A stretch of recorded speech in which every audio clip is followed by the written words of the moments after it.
प्रश्नावली 2.1 बहुपद। ये बहुपद चैप्टर की एक्सरसाइज 2.1 हम करा रहे हैं।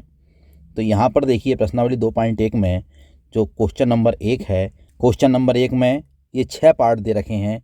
इन 6 पार्टों को हल करने का प्रयास करते हैं। तो चलिए एक एक पार्ट देखेंगे।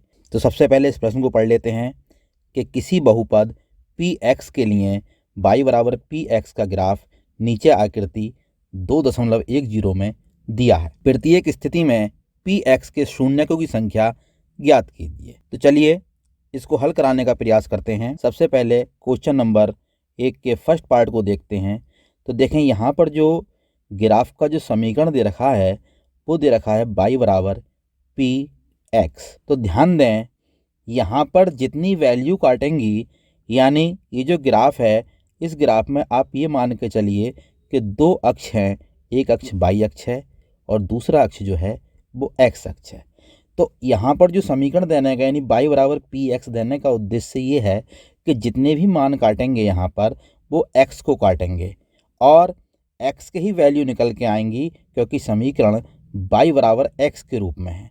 अगर यही समीकरण x बराबर y के रूप में होती तो वहाँ पर वो वैल्यू y को काटती।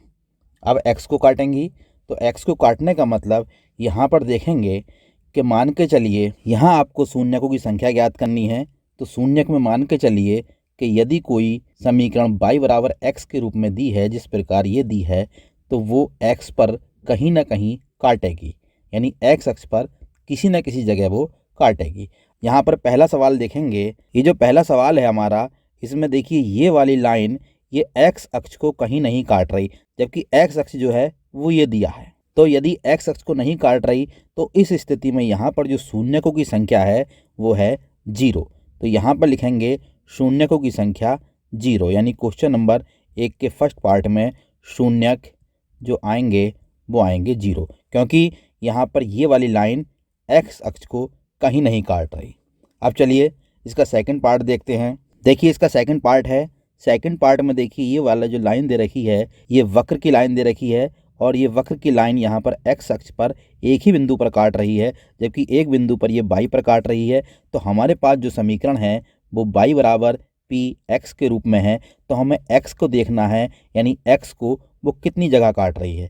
तो x को मात्र एक जगह काट रही है। तो यहाँ पर इस समीकरण के अनुसार जो शून्यकों की संख्या होगी वो शून्यकों की संख्या 1 होगी, यानी शून्यकों की संख्या बराबर 1, क्योंकि ये x अक्ष को एक ही बिंदु पर काट रही है। अब चलिए थर्ड पार्ट देखते हैं इसका। अब इसके थर्ड पार्ट में देखेंगे ये जो वक्र है ये वाला वक्र इस x अक्ष को कितनी जगह काट रहा है। तो ये वक्र इस x अक्ष को एक बिंदु पर यहाँ काट रहा है, दूसरे बिंदु पर यहाँ काट रहा है और तीसरे बिंदु पर यहाँ काट रहा है। इस स्थिति में जो शून्यकों की संख्या होगी वो 3 होगी, यानी ये x अक्ष को 3 जगह काट रहा है। इस स्थिति में यहाँ पर शून्यकों की संख्या 3, यानी जितनी जगह काटेगा वो उतने ही उसके शून्यक होंगे।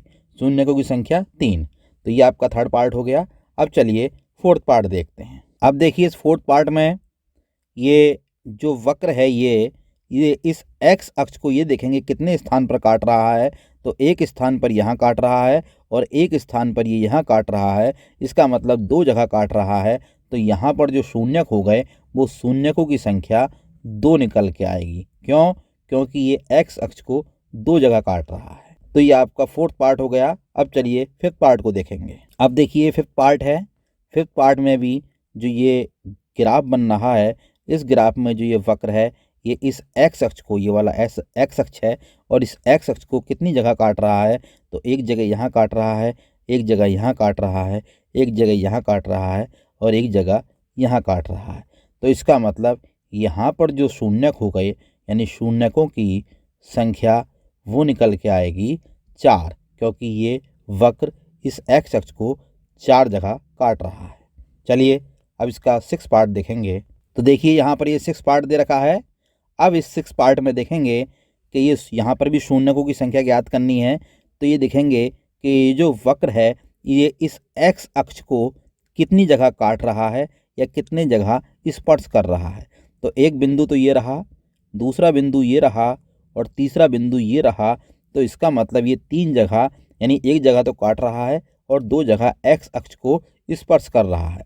तो ऐसी स्थिति में यहाँ पर शून्यकों की संख्या जो आई वो 3 निकल के आएगी, क्योंकि एक जगह काट रहा है और 2 जगह स्पर्श कर रहा है। तो इस स्थिति में शून्यकों की संख्या 3।